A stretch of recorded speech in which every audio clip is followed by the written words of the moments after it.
Hello, my friends. My name is Ian Vare, and I am a Green Mountain chef, coming to you today from the studios of PEG TV here in Rutland, Vermont. Today, I have a wonderful array of beautiful, delicious food for you to share. Now, the food that I bring to you is locally sourced from both the wild and our local farmers markets. First, I would like to thank the downtown Rutland Farmers Market for supplying some delicious mushrooms that I'll be incorporating into my first dish. The Rutland Farmers Market runs on Saturdays from 9 a.m. to 2 p.m. Come join us. It's a nice open-air environment to procure local ingredients, vegetables, cheeses, meats. Also, I'd like to thank the Dorset Sunday Farmers Market, which is very similar in nature and runs Sundays from 10 a.m. to 2 p.m. Come join us. So all that being said, I'd like to get started. Our first dish is a mushroom medley brown rice pilaf. Now, rice pilaf, what exactly is that? Well, it's a method. What you do first is saute your ingredients in some type of fat, whether it be an oil or a butter or an oil.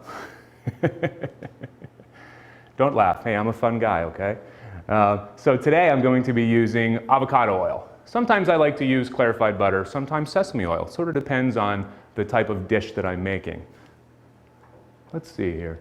So let me get the heat going, and I'll start talking about this dish a little more.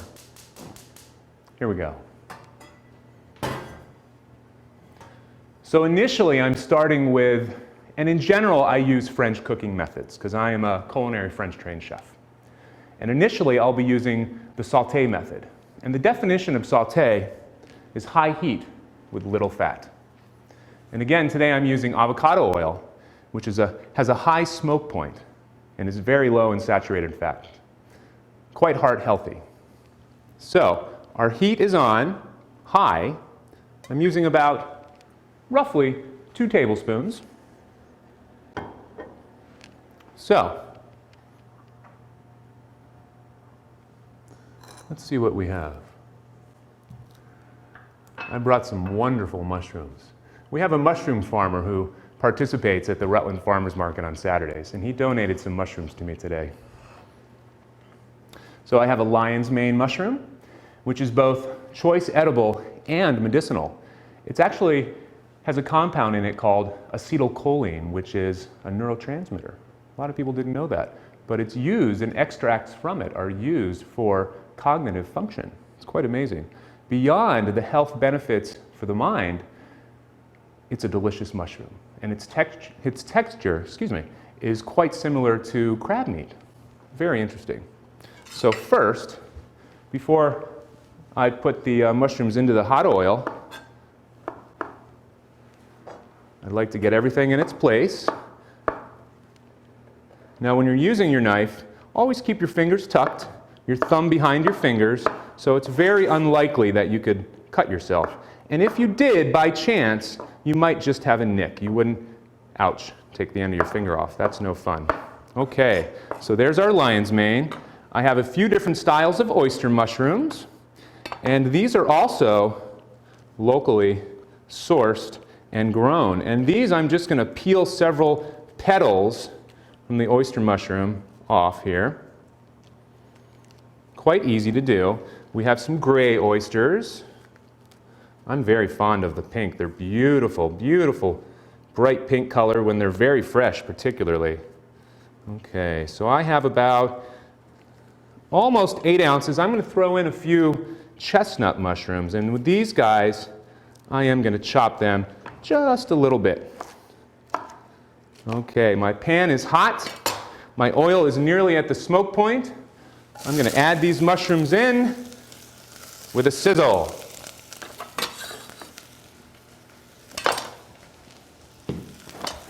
Okay.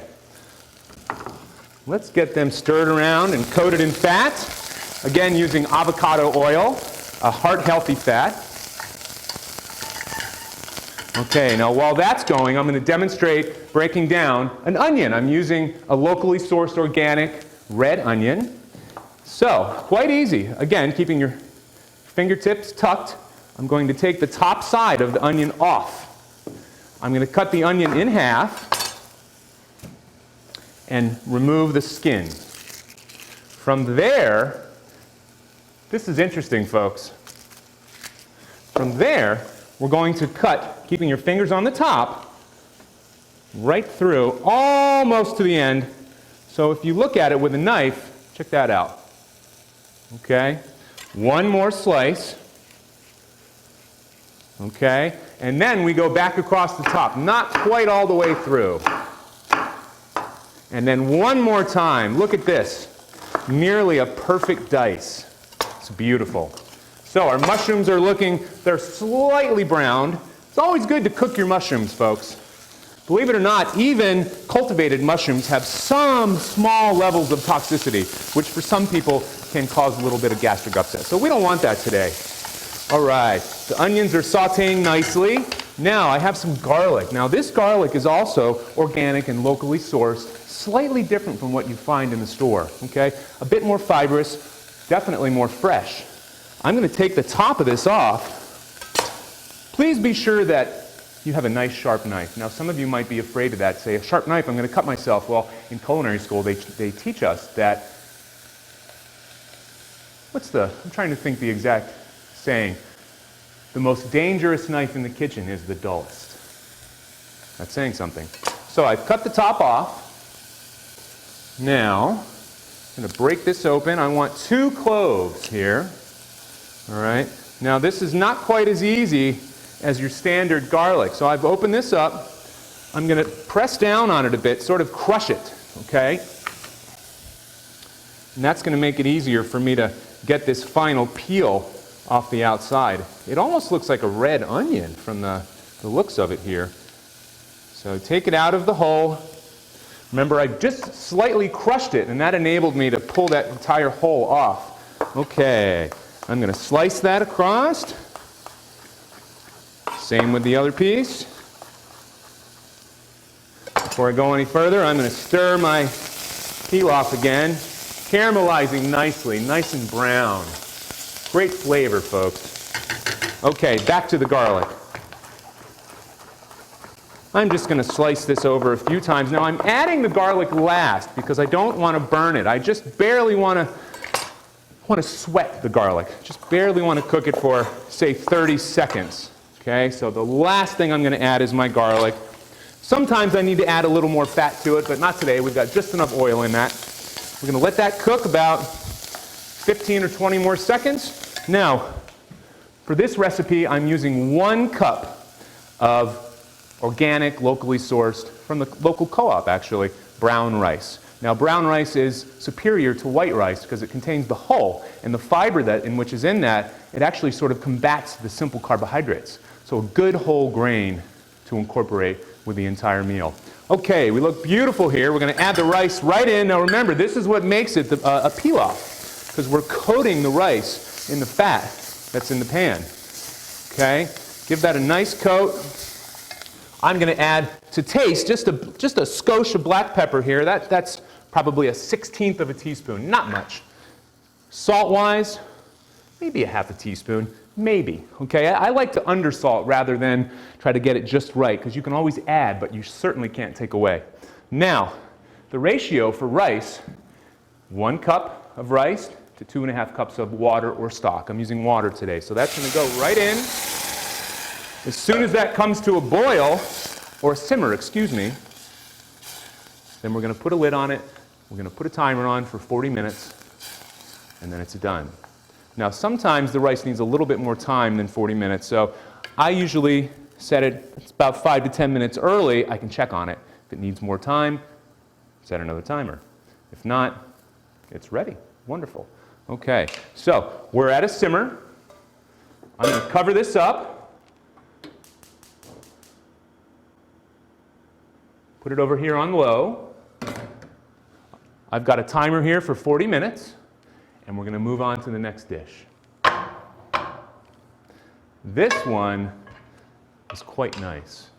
Now, I am, beyond being a French-trained chef, a great mushroom enthusiast, and I forage constantly. I even teach mushroom foraging workshops. It's quite fun. So, at least once or twice a week, I'm out in the woods, going for all kinds of edible, sometimes medicinal mushrooms. This week, I bumped into a choice edible polypore. And those of you that don't know what a polypore is, it's a shelf mushroom that grows on trees. Sometimes living trees, sometimes dead trees. This particular one grows at the base of usually dead trees. Okay, so yesterday I bumped into this growing at the base of a tree stump. Quite nice. So what I do, I don't just go out and guess. So I've been studying a wonderful manual, a National Audubon Society Field Guide to North American Mushrooms, for almost 20 years. And what's wonderful about this book is it has over 750 species with wonderful color pictures, and in the back, a very large comprehensive text to give you all the parameters that you need to identify the particular mushroom. Now, beyond using this book, I also had a mentor growing up to teach me to really solidify all that knowledge. So today I go into the woods, and it's almost like going into the local grocery store and saying, tomato, radish, broccoli, squash. It's wonderful. So some of you might be a little timid about that, and that's okay. And these recipes that I'm making on the air are, they're methods. They don't have to be an exact recipe. You don't have to use a wild mushroom. Maybe you come across some wonderful mushrooms, some edible polypores like chickens or black staining polypores like this. Chanterelles are about to come out. So you can always ebb and flow and slightly change the recipe. Okay, so wonderful polypore. Again, I'm just going to peel some petals off of this. Now, when I originally found this, it was almost pure white. The top was a cream colored, and the bottom was a smooth, clean white. It's beautiful. And now, today, it is staining black. You can see around the outside, it almost looks dirty. Now, this was quite white yesterday. It's still fairly white underneath.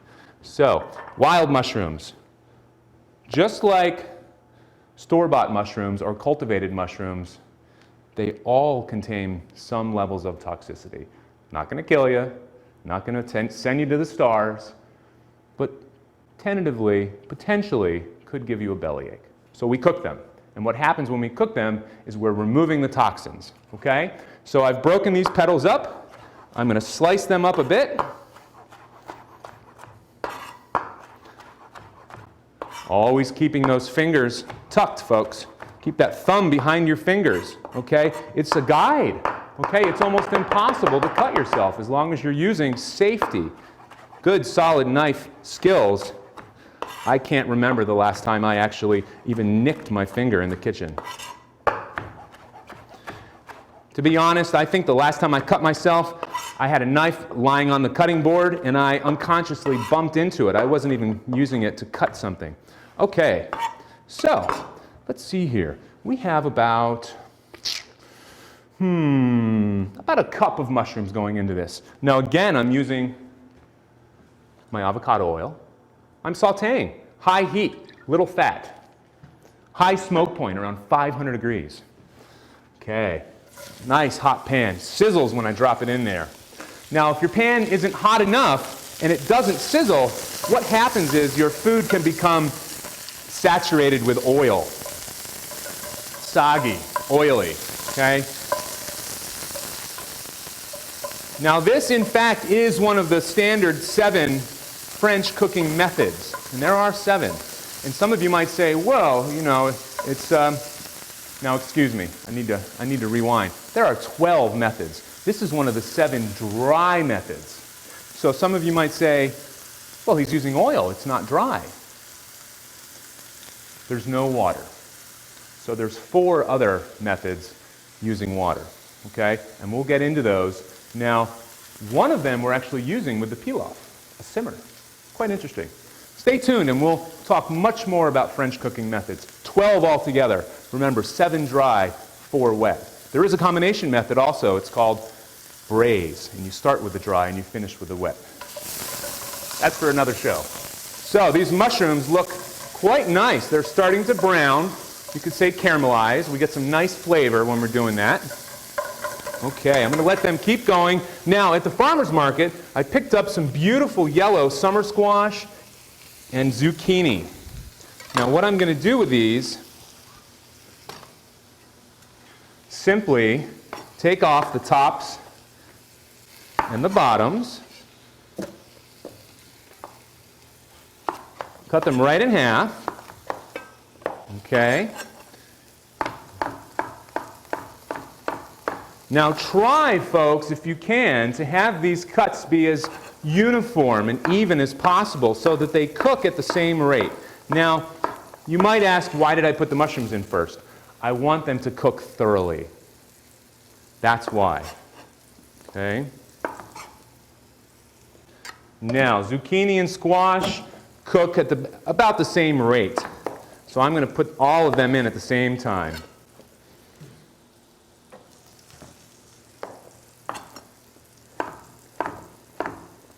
Now, they're not exactly the same size, but they're very close. Just do your best, folks, at home, okay?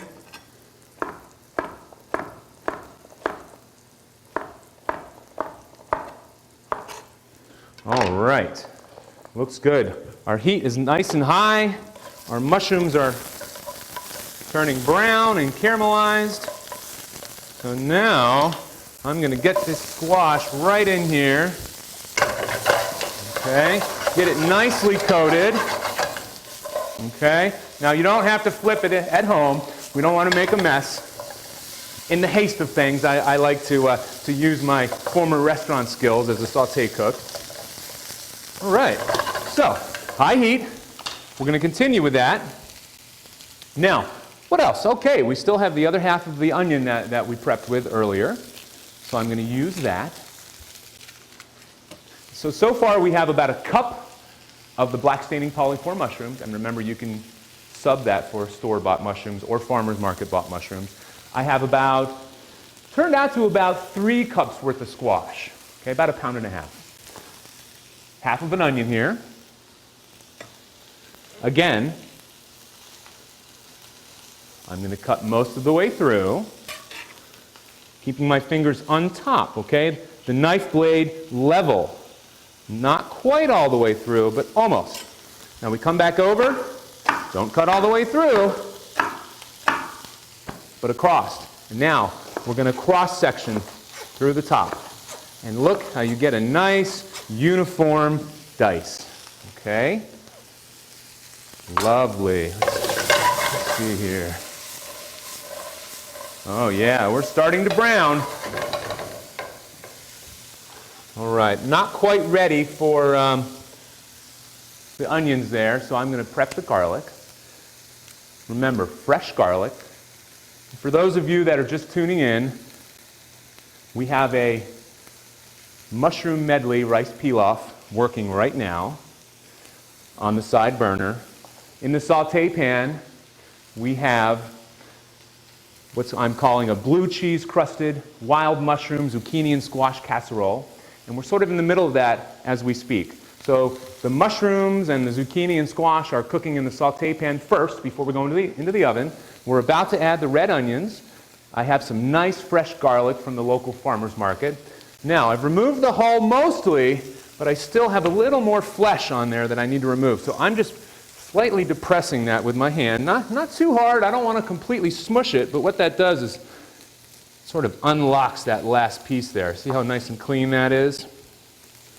All right. Now, again, I'm going to slice this one way. And if you find that it's moving around a little bit, just turn it over. Makes it a little more stable, and you can turn it again. Okay, folks? Now, we've got nice, big, flat pieces, and I'm just going to go over top of them once or twice more to turn that into more of a dice. Okay? So now, back to the squash and mushrooms. Time to add the onions. And they're going to go in for about a minute or so before the garlic, because the garlic will burn fairly quickly. All right. Now, one of the last components to this dish is our blue cheese, and this is a locally sourced, was donated to me from some vendors at the Dorset Farmers Market on Sunday. Really nice people. You know, I would just like to say that the folks that I work with, because I have a small business at the farmers market, folks I work with there are friends and almost like family, and they're local community, and as much as we can support them, it's a good thing, folks. So I have this true blue cheese, and I'm just going to slice it up.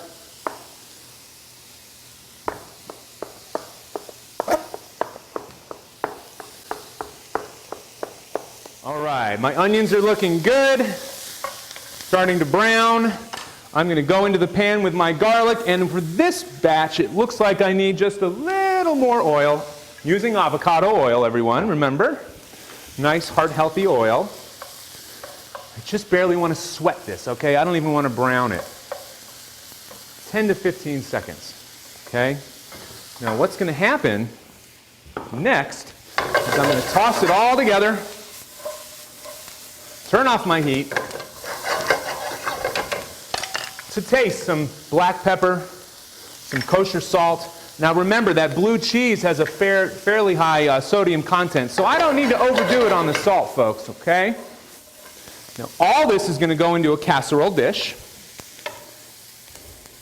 Yum. Okay, wonderful. From there, my blue cheese is going to go on top. Just sprinkle it around as best as you can.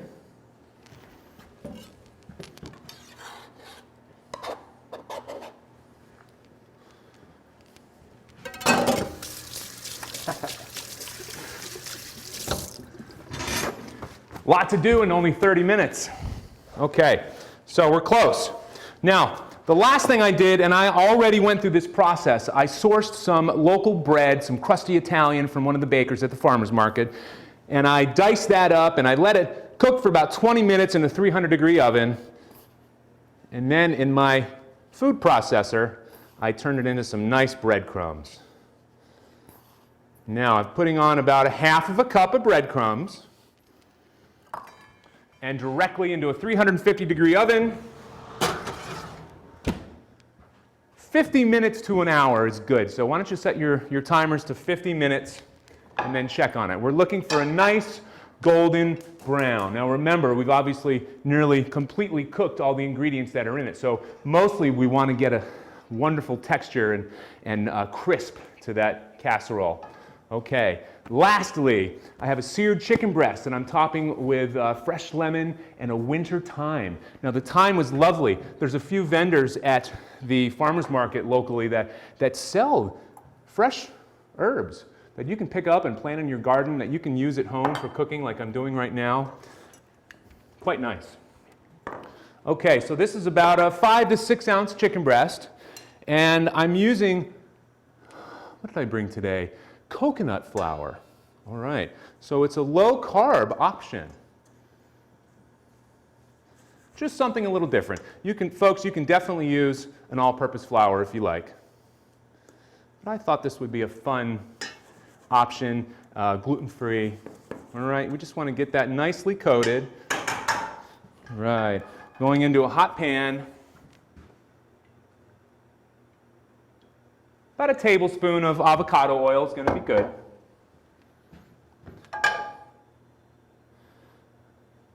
Now the oil's sort of dancing around the pan. That's how I know that it's ready.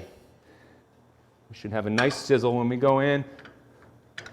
Not bad.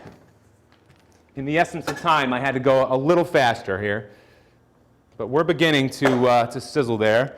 So it could have been worse, Chef Ian. All right. So what we're going to use lemon-wise, I sourced at the local co-op, organic lemon.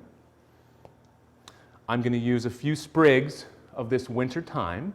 And the young woman that I was able to procure actually donated some of this thyme. She has all sorts of herbs, from basil to rosemary to standard thyme to sage and much more.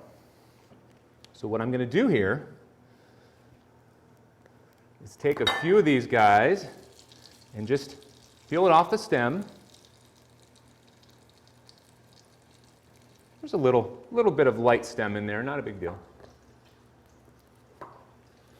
Okay, let's see, here's a little more. And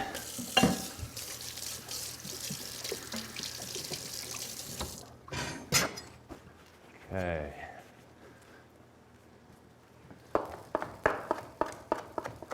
Wonderful. Now, the way I'm cooking this, folks, this chicken breast, it's something that can be seared off. Say you have a party of 8. You could sear this chicken breast, not even fully done, okay? You could sear this breast and finish it in the oven for 20 to 30 minutes. Maybe you have a party of 8 or 12, and you'd sear your breasts first, and then you'd finish it in the oven before company came to then further plate your food. All right, the breast is looking nice. Nice caramelization. I'm not even making a sauce today, folks. I'm keeping this really, really simple. Almost there.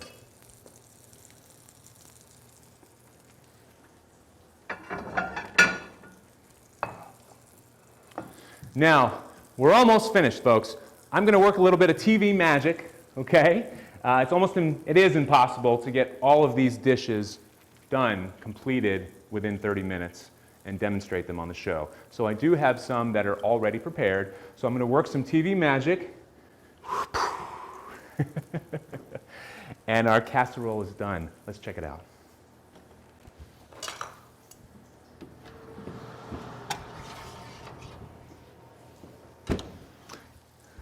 Take a look here. Let's see what we got. We can get an overhead look at that. It's nice and brown and yummy. The breadcrumbs are nice and crusty. The blue cheese is just seething. It's beautiful. So, I costed this meal out, everyone, just so you know. This meal per person came out to $7.50. And this is all locally sourced ingredients, okay? Nutrient-wise, it's quite amazing. Nutrient-wise, 740 calories per person, okay? That was 40 grams of fat, all unsaturated fat, 37 grams of carbohydrates only, and 59 grams of protein per person. That's amazing. All right, our pilaf. Let's see how we're doing here. This is our mushroom medley rice pilaf, and it's gorgeous. There's all kinds of huge petals of mushrooms on here.